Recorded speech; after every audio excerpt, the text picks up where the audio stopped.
After months of restrictions, Japan is finally emerging from its coronavirus state of emergency. That means many bars and restaurants in Tokyo are slowly starting to welcome back customers. But business is far from normal. This bar originally launched in December 2019. There's been few opportunities to attract regulars. My memories of here are pretty much just of coronavirus times, as there weren't many months when I was able to open. It's been a very difficult time. Currently, only certified restaurants and bars can serve alcohol, and that's only until 8 p.m. Doors must shut at 9 p.m. With alcohol back on the menu, weekends are becoming livelier and customers are increasing. But with early closing hours, weekdays at bars like these remain quiet.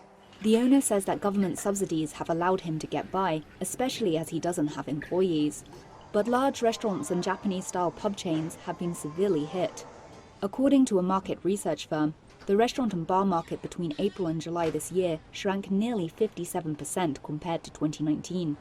Pubs have been hit the hardest, with sales plummeting almost 70% in August during the peak in coronavirus infections.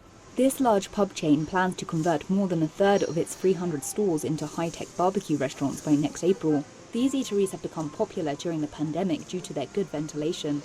The company has also started using robots to deliver food to customers' tables, and it's distributing antigen tests to staff to help customers feel more at ease.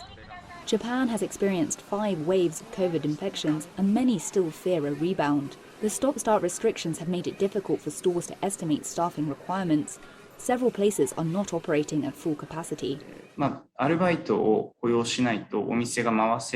If restaurants and bars don't employ part-timers, many of them can't operate. But if there's another state of emergency, they may have to fire these part-timers.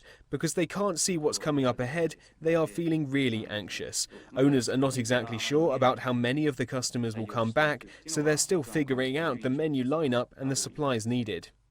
The emphasis is on safety and making customers feel comfortable.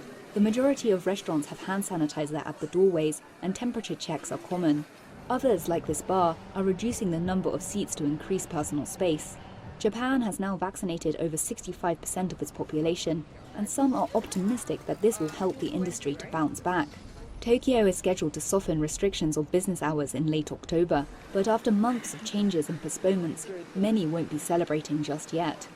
Phoebe Amoroso, CGTN, Tokyo.